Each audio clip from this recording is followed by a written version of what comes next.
amigos do Semente do Amanhã, tudo bem com vocês? Estamos aqui para mais um vídeo sobre a obra Brasil, Coração do Mundo, Pátria do Evangelho. E hoje com uma convidada super especial, Milana, da Amo Livro Espírita. Milana, seja bem-vinda. Muita alegria pra gente você estar aqui conosco. Obrigada, Paula. Eu tô amando estar aqui. É um canal aqui, ó, galera da Bahia. Assim, eu já tô feliz por isso. O Paulo foi uma pessoa que a gente se conheceu e rapidamente, ó, já se afinizou, trocou contato. Foi super bacana. Então, eu tô super feliz mesmo de estar aqui. E pra falar de Brasil, Coração do Mundo, Pátria do Evangelho, que eu adoro esse livro, é top. É uma leitura indispensável. A gente não pode passar a nossa encarnação sem ler essa obra. E aqui é a oportunidade de aprofundar um pouquinho o nosso estudo, né? Isso. E eu queria aproveitar antes da gente começar e dar feliz ano novo pra vocês. Eu já ia me esquecendo. Feliz ano novo. Estamos começando 2019, cheio de projetos, mas vamos continuar o nosso estudo. E para nosso início de conversa, eu queria saber de Mila, assim, a importância dessa obra. A gente já começou falando um pouquinho, né? Mas é uma obra super importante. A escolha de Emmanuel por Humberto de Campos tem toda uma importância, porque ela dá o tom da narrativa, né, Mila? E isso deixa a leitura muito especial, não é verdade? É a escolha de Emmanuel por um literato consagrado, uma pessoa assim que consegue nos colocar dentro da atmosfera que ele quer. Eu acho que isso é muito importante, a escolha do autor.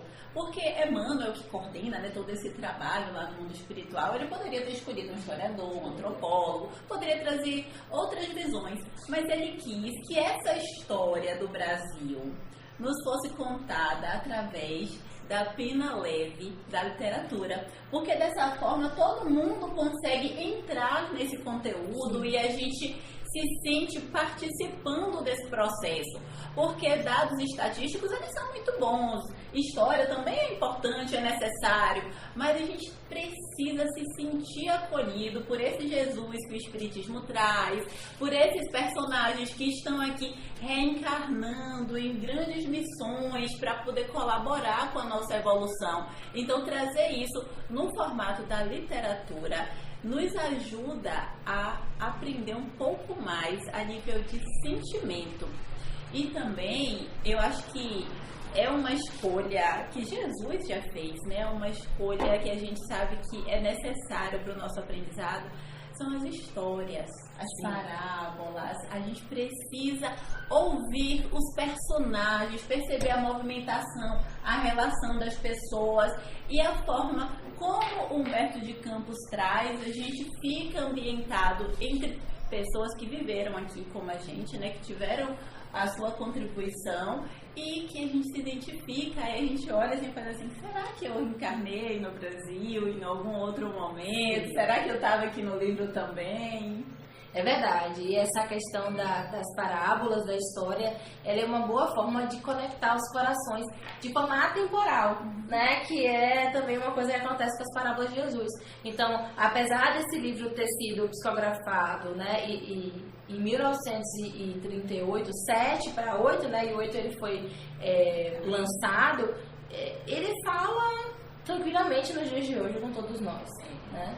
Eu também senti essa aproximação quando eu li, porque de fato a gente fica sempre esperando que as mudanças elas aconteçam, ou como se fosse num passe de mágica, como se alguém chegasse e tomasse uma decisão que modificasse tudo, assim, de uma forma muito marcante. E a gente vai ver no livro que é assim, alguém que encarna, que reencarna num lugar, que vai fazer assim, vai mexer um botãozinho daquele jogo. Outra pessoa vai lá e coloca mais uma outra pecinha. Então, de fato, o nosso processo de evolução, ele é lento. Depende da gente, mas assim, a cada passo de cada encarnação a gente vai contribuindo com a nossa evolução e com a evolução do conjunto, né, do lugar onde a gente está inserido. Com certeza, mais do que nunca, essa obra vai mostrar isso, que são os processos individuais que vão construindo essa história coletiva.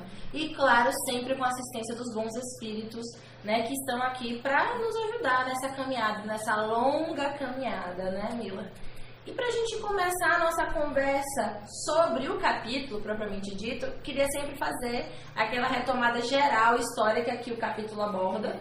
O capítulo 8, que nós vamos gravar aqui hoje, fala sobre a invasão dos holandeses. Mas para chegar na invasão dos holandeses, ele começa trazendo aqui, retomando um processo que é da escravização dos índios, onde ele vai mostrar o quão doloroso foi esse processo, né? À medida que a colonização no Brasil ela começa a avançar para o interior do país, né? Ele vai ali, isso vai acontecendo de forma muito violenta, muitas vezes, né?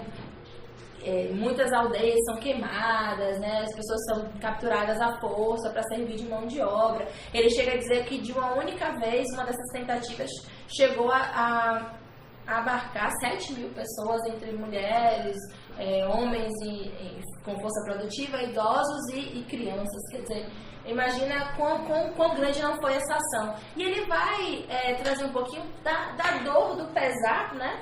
Daqueles padres jesuítas que estavam ali, aqueles já mais voltados mesmo ao sentimento, ao coração, ao bem, né? Que se compadeciam muito, que tentavam ali pedir um socorro, pedir uma modificação daquele cenário, e que os próprios portugueses, né? Não ouviam, não escutavam a voz deles, né? É interessante que a gente vai ver o tempo inteiro Humberto de Campos lembrando a gente o Humberto de Campos ele vai falar o tempo inteiro pra gente do como era triste esse processo de escravidão, como foi terrível esse processo de violência. Então, em vários momentos ele vai retomar esse pesar dessa condução que os portugueses acabavam escolhendo, né? E dizimando tantas pessoas. A gente percebe esse pesar nas palavras que ele vai escolher. E, de fato, se a gente tentar também se situar, né? Se imaginar naquele momento, no século XVI, num lugar, numa floresta como era o Brasil, e dependendo da origem que a gente tivesse ali, ou de indígenas ou de portugueses, como é que seria a nossa postura ali? Se nós fôssemos os portugueses que estivéssemos aqui fazendo essa tarefa, será que a gente também não teria feito escolhas, né, tão violentas? Será que hoje a gente também ainda não tem tantas escolhas tão violentas, né, como eles? Os padres jesuítas são um exemplo pra gente, porque em alguns momentos ele vai escrever assim, né, os padres abnegados, os padres piedosos, então assim, aqueles que já estavam com esse burilamento do sentimento, com esse grau de evolução, porque também não é porque veio pra cá como padre que estavam todos envolvidos no mesmo pensamento de fraternidade, de ajudar as pessoas. Então alguns estavam assim. Então, alguns, de fato, conseguiram realizar o seu trabalho. Então, a gente precisa se colocar no lugar desses personagens, né? Porque, muito provavelmente, nós estivemos aqui nesse processo de colonização também. Um trabalho muito desafiador, né? Um ambiente muito adverso e uma missão muito grandiosa. E aí, aquele impasse. Eu estava comentando com o Mila, antes da gente iniciar as gravações, que, por exemplo, se eu olhar para 10 anos atrás da minha própria vida, agora, nessa encarnação, com a cabeça que eu tenho hoje, talvez eu não tomaria determinadas decisões. Então, você imagina se a gente fizesse recorte histórico, né? Se a gente conseguir olhar para trás. Então, a gente muitas vezes, quando olha esses fatos históricos, a gente olha nessa percepção com a consciência que a gente tem hoje. E por isso, às vezes, a gente é muito duro os nossos julgamentos. Eu não quero dizer que a gente não vai perceber os erros, os equívocos, que de fato aconteceram, mas também fazer esse contraponto desse processo evolutivo, né? E aí é muito interessante a gente retomar a lei do progresso, porque o progresso está lá no Livro dos Espíritos, ele é paulatino, ele é passo a passo, né? Então, é por isso mesmo que a responsabilidade ela vai ampliando com esse aclarar dessa consciência, porque se você não está desperto, né, para tudo que aquilo representa, você não tem como ter o mesmo nível de responsabilidade de quando você já está mais aclarado. No Livro dos Espíritos, eles dão até um exemplo interessante. Se um cego esbarrar em você, você vai olhar para o cego e vai desculpar, que você vai dizer assim, poxa, ele não está enxergando, né? Mas se uma pessoa que está ótima da sua vista te esbarrar, você já vai fazer um resmungo. Então, quantos de nós, nesse período da história, estávamos realmente já, né, com a consciência mais desperta para o bem, né, para o entendimento, do tratar os iguais, né, como realmente iguais, né, nossos semelhantes, né, todos os nossos irmãos como iguais. Então, nessa época a gente tinha muita barbaridade, até hoje a gente tem. em proporções menores quando a gente compara com esse período, mas a gente ainda tem. Né? Por quê? Porque o progresso ainda não se deu por completo. E é interessante porque quando esses padres que Mila está citando, eles desencarnam, né, Mila? E aí Humberto vai dizer isso muito bem, eles vão até Ismael para justamente pedir misericórdia, pedir ajuda, pedir, olha, por favor, vem, ajuda a gente a mudar esse cenário. Né? E aí são as cenas lindas, né? Eu tenho esses momentos de emoção na primeira vez que li o livro, que fui lendo essas narrativas, e você vê essas pessoas se dirigindo a espíritos mais elevados para pedir assistência. A gente precisa tanto também reconhecer que tem horas que a gente precisa pedir a quem sabe um pouquinho mais que a gente. Então, assim, me ajuda porque o que eu estou vendo é duro, é difícil e eu preciso de uma orientação. E assim, eles vieram, reencarnaram, imagina realmente o que é reencarnar naquela floresta que era o Brasil, não conseguiram, vieram na posição de inimigos, né, porque eles vieram com os portugueses e vieram para catequizar os indígenas. É claro que os indígenas também viam eles como inimigos. Então eles vieram para realizar aquela tarefa. Voltando ao mundo espiritual, eles vão falar com Ismael. Tem tristeza demais acontecendo, tem muito sofrimento. O que é que a gente pode fazer? Então, volta com o compromisso. Com certeza, eles desencarnaram já planejando assim, olha, eu estou aqui disponível para poder ajudar novamente, eu volto, porque é o sacrifício do amor. E a gente só faz isso quando o amor lhe brotou no nosso coração. Não eram pessoas que estavam espiando e foram lá pedir para Ismael uma nova reencarnação. Era uma reencarnação pelo amor, né, para auxiliar. E aí você imagina aquela cena, né, daquela caravana, daquelas pessoas chegando para Ismael para pedir uma solução. E que eu acho que é super bacana a solução que ele dá, que leva várias reflexões pra gente, né? Com certeza, porque muitas vezes quando a gente faz um pedido, e eu vou continuar nesse papo de trazer pra gente, a gente pensa muito em intervenções diretas, né, Mila? Em mudanças de repente de realidade. E aí o que ele vai dizer? Ele vai dizer que uma intervenção direta, como eles estavam querendo, não era possível, porque eles não poderiam furtar ali o livre-arbítrio de cada um.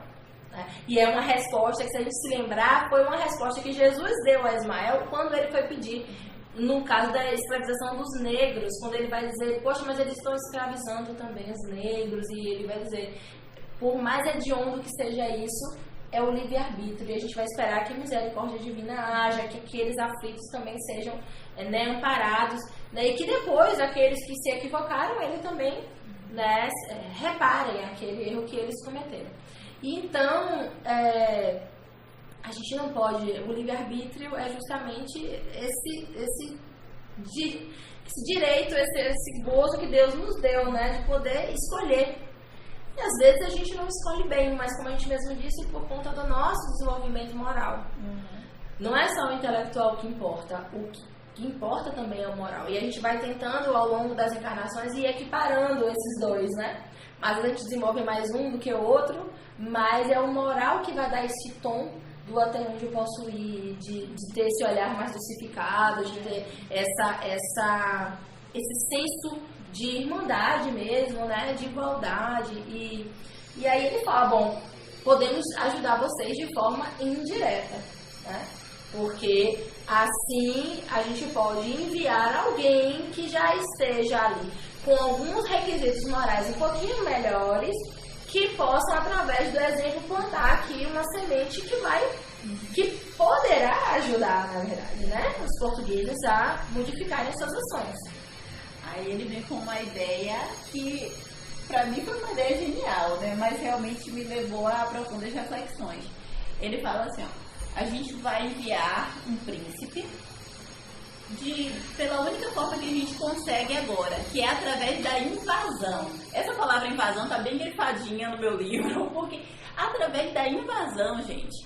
Então, era a forma como podia inserir aquele pensamento naquela estrutura que a gente vivia, e a gente tem sempre que lembrar daquele Brasil colonial, a estrutura do pensamento vigente. Então, a gente vai enviar um príncipe que vai trazer algumas ideias. E aí chegam os holandeses, chega o Maurício de Nassau e vai se instalar em Pernambuco, vai trazer junto no seu navio mecânicos, pintores, arquitetos, vai trazer uma série de profissionais que vão trabalhar na cidade. Então, olha o passo de evolução coordenado pela equipe espiritual superior. Então, os bons espíritos, de fato, eles pensam em tudo. Às vezes a gente quer que chegue uma solução como se fosse um anjo, assim, alado, e pouse aqui e fala assim, agora as coisas vão ser assim. E não é dessa forma, né? São medidas que a própria sociedade, através das escolhas dos indivíduos, vão tomando e a gente vai se arrumando na nova existência. Exatamente. E a gente nunca, de primeira, vê uma invasão como algo positivo, né? É por isso que Mila destaca essa coisa da invasão. Porque é muito interessante ver que as soluções, elas vêm, às vezes, por caminhos inesperados, né? E a gente precisa ter esse olhar, né, para perceber essas sutilezas pelas formas como Deus age, pela forma como Deus age, né? Deus age às vezes de forma muito sutil. É uma pessoa que chega, é um filme que você vê, que lhe traz uma mensagem que lhe toca, é uma situação meio turbulenta que parece um despropósito, mas que dali vai sair uma solução interessante. E interessante que ele fala assim, ó, ele vai vir, vai ficar pouco tempo, né? Ele vem só para inserir esses pensamentos, essas novas ações, e vai voltar. E de fato é o que acontece no Brasil, né? Os holandeses chegam e também Ismael alerta, que é uma coisa bem necessária para a gente lembrar. Vai vir uma pessoa, né, enviada, mas os que acompanharão ele não estão no mesmo nível. Os que acompanharão ele estão no mesmo nível dos portugueses, né? Fazendo todas aquelas atrocidades. Então, assim, vem uma pessoa com uma tarefa, mas, de fato, ela não vai conseguir modificar toda aquela estrutura. E também lembrando que não é uma pessoa que chega aqui ao nível de Jesus para executar uma tarefa. É uma pessoa que tinha alguns dotes, né, que tinha alguns pensamentos que iriam ajudar o Brasil. Então, ele inseriu algumas estruturas arquitetônicas que ajudaram nossa relação com a beleza, com o visual, e tomou algumas medidas de lei, de organização da cidade. Ele tinha uma outra relação no pensamento sobre a escravização dos indígenas, dos africanos. Ele modificou um pouco na estrutura, mas continua sendo uma pessoa com todas as suas dificuldades, que a gente vai ver ao longo da história também, que teve os seus comprometimentos. Então não é uma pessoa que tem um pensamento totalmente diferente daquela comunidade que está encarnada. Ele vai colocar, digamos assim, o seu pontinho, né, o seu pingo no i na sua tarefa. Mas, de fato, todos os outros holandeses que vieram com a mesma sede que os portugueses. Tanto que ele fala, né, que quando eles chegaram de início, trouxeram muita turbulência, porque eles estavam ainda dessa maneira ainda mais primitiva. E é interessante destacar uma frase que Humberto traz no texto, que ele fala: a época é de profundo atraso de quase todos os indivíduos, ou seja, ele precisava expelir as trevas, né? Então, diante de uma situação tão turbulenta, o bem iria se fazer através de instrumentos ainda imperfeitos, de alguma forma. Então, a importância do fazer, né, do acreditar na providência divina e de perceber que dessa forma como Deus age. Eu acho que o mais interessante desse capítulo é perceber como a providência divina age. Então, assim, a escravidão não acabou, né, os açoites, as coisas não acabaram, mas sementes foram plantadas e eles esperavam que essas sementes germinassem.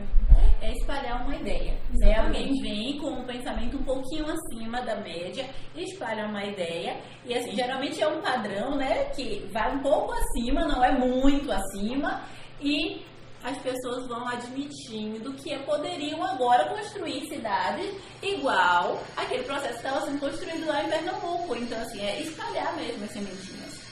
E nós vamos continuar aqui espalhando as nossas sementinhas, né, através do nosso estudo. Eu acho que até aqui a reflexão ficou bem bacana. Pra gente não alongar tanto o vídeo, aguarda ali, porque a sequência tá muito boa também, que nós vamos juntas aqui falar sobre o capítulo 9. Eu espero vocês no próximo vídeo. Um beijão, até a próxima.